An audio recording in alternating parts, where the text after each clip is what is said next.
We're looking at another type of multiplication for vectors called the cross product.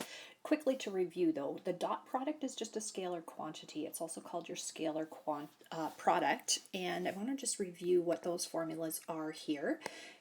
Your dot product, which I just skipped to, I want the dot product. So if we have vector u dotted with vector v, remember that's just the magnitude of vector u multiplying the magnitude of vector v, and that gets multiplied by the cosine of the angle between those two vectors when the vectors are joined tail to tail, because the angle will affect the magnitude there.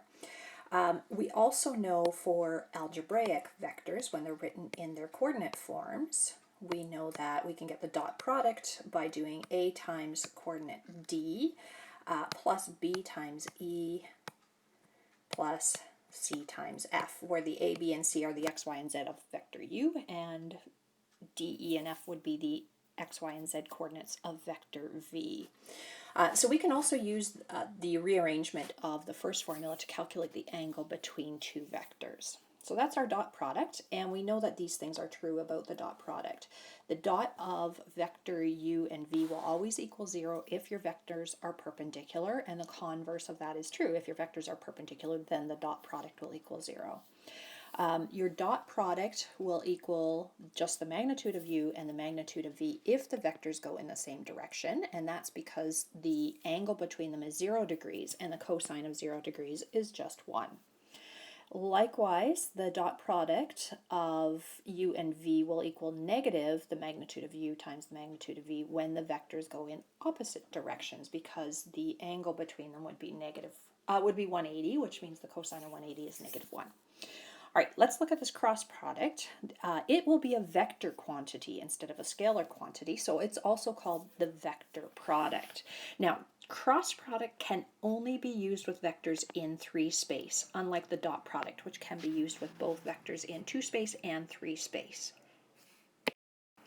Now, the reason we can only use it with 3 space vectors is because the cross product will produce a vector that is perpendicular to both a and b, so, or u and v, whatever you want to call them. So if you had 2 vectors on a plane, on a flat surface, u and v, let's call them, your cross product is going to give you a vector that would be like popping out of the page perpendicular to the flat page or flat screen that you have right now in front of you, or it could be burrowing into the desk or past the away from the laptop screen or computer screen that you're working with. So that's why we work only with 3 space. It's going to give a vector that's perpendicular to the original 2 vectors that you're working with. So this cross product is used in things like torque or angular velocity, electromagnetic theory, which is going to be beyond the scope of this course, but we definitely do look at torque and some angular velocity. So we have our examples written down there. Now, we're going to look at how to find the cross product algebraically with the components or the coordinates vector form, as well as if we have just the geometric form of the vector.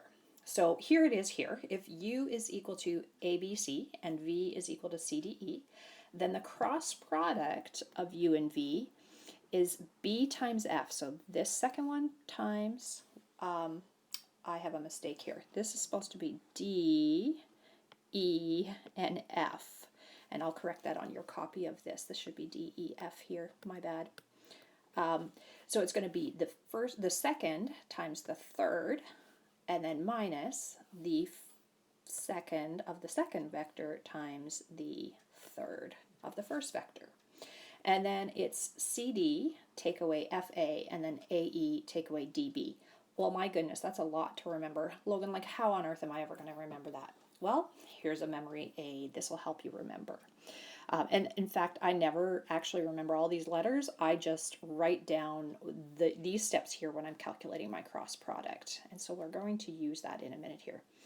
So write out each vector twice with the first vector on the top. So I'm going to take vector u, which is ABC. So I write A, B, C, A, B, C, nicely spaced out, and then vector 2 below it, and I write it out twice again. So D, E, F, and D, E, F, and I try to line up my 6 letters in columns there.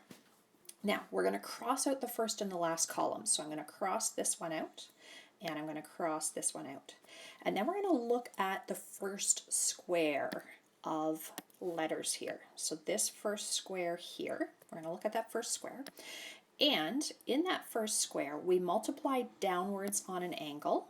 So we're going to go B times F, and then take away E times C. B times F, take away E times C. And then what we do, so that's the first part right here. And then what we do is we look at the second square. So now I'm going to look at these ones together, and we're going to do the same pattern of multiplication and subtraction. So C times D, take away F times A. And then we look at the third square, and that will give us our third coordinate of our cross product vector, and that is going to be, let's grab the right marker here, A times E minus D times B. So I never actually really think of these letters at all when I go to do an actual example here. So those are our steps. So let's put that into play with this example. I've got my vector U and my vector V. We're going to calculate U cross V. So U came first. It's the one that goes on the top. So 2, 3, 4, 2, 3, 4 is what I write out. And below it, I'm going to write 1, negative 2, 4, and 1, negative 2, 4. We're going to cross out the first, cross out the last, and then we look at them in groups of 4. So I'm going to have 3 times 4 minus negative 2 times 4. So 3 times 4 is 12, take away, and then negative 2 times 4 is negative 8. So that's the first component when I simplify that. And then I look at my second box or square. I'm going to have 4 times 1, which is 4. And then I'm going to take away, and now I can't see what my numbers were there. That was a positive 4 times 2, which will be 8. And then for the third component, we're going to have 2 times negative 2, which is negative 4. And then 1 times 3 would be 3, so we're taking away 3. So simplified, my cross product of U and V would be 20, comma, negative 4, comma, negative 7. So that will be a vector that's perpendicular to the vectors that define the 2-space U and V. Okay, so U and V would create a plane, and then the third vector, the cross product, would be perpendicular to that plane. All right, you try the next one. Do V crossed with U, which means you're going to put V written out twice at the top, and then U written out twice below it, and follow those steps and see what you get there. All right, if you've done that carefully and calculated correctly, you should get negative 24,7. Now, if we compare these two, it really looks like I could common factor negative 1 out of the second one, and then I get exactly what the first one was. So really what happens here is that when you cross vector U with V, that's the same thing as the negative of V crossed with U. Okay, so that's equal to the negative of V crossed with U. All right, so you get the exact same vector, it's just going to go in the opposite direction when you take the cross product in the reverse order there.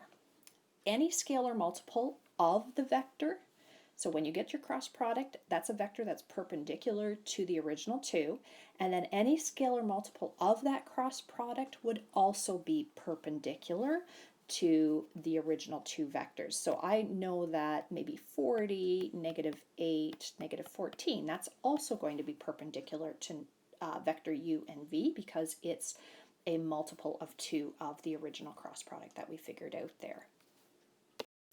So I've just added a little note that when you take the cross product in the reverse order, you get the exact same vector, except it's going in the opposite direction to the reverse of the cross product.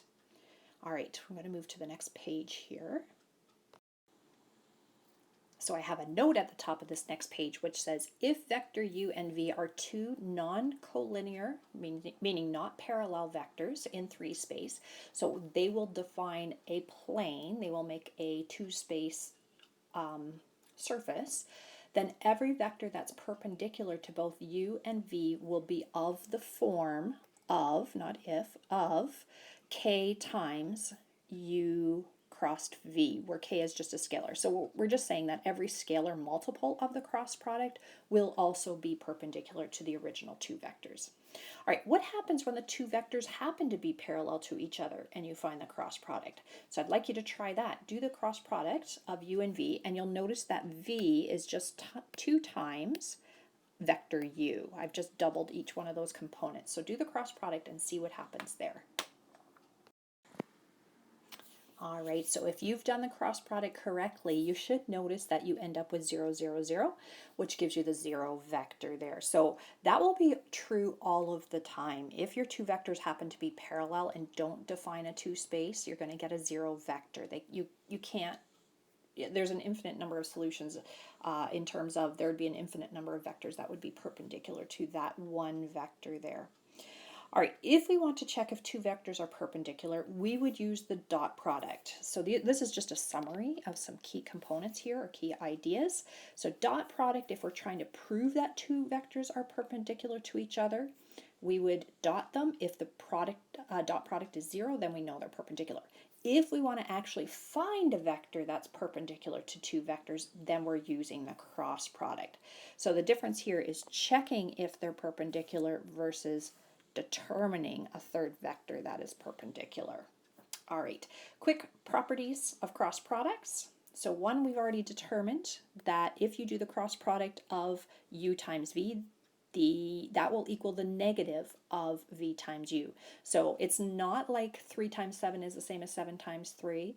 You have to keep in mind it's changing the direction. So we have to have the negative. It's the opposite direction there. This is distributive property. Because we've got the plus here, this will work. So you have u crossed with v plus u crossed with w. And you can extend that even further. Let's say you had vector t added to vector u, and that gets crossed, that's supposed to be a u, and that gets crossed with vector v plus vector w. We can apply our distributive property. That will be vector t crossed with vector v plus vector t whoops, that's supposed to be not t hat, it's vector t crossed with vector w, and to that then you would add vector u crossed with vector v, add vector u crossed with vector w. Okay, so that applies, that distributive property applies. Now the next one is just a scalar multiplying that cross product. Think of that as like 3 times x times y. You either multiply the 3 with the x and then times the y, or you multiply the 3 with the y. So that would also be equal to x times 3y. So it doesn't have a plus sign. It's not a distributive property there. All right, we're going to work with some unit vectors here. We're going to determine the cross product of I hat with j hat and then k hat with I hat. So just remember that I hat is really the coordinates 1, 0, 0, because it's along the x-axis, so the y and the z components have to be 0, and j hat, of course, would be equal to 0, 1, 0, because it's along the y-axis and a magnitude of 1. So see what you can do with the cross products of those, and then we'll summarize what we get on our next video.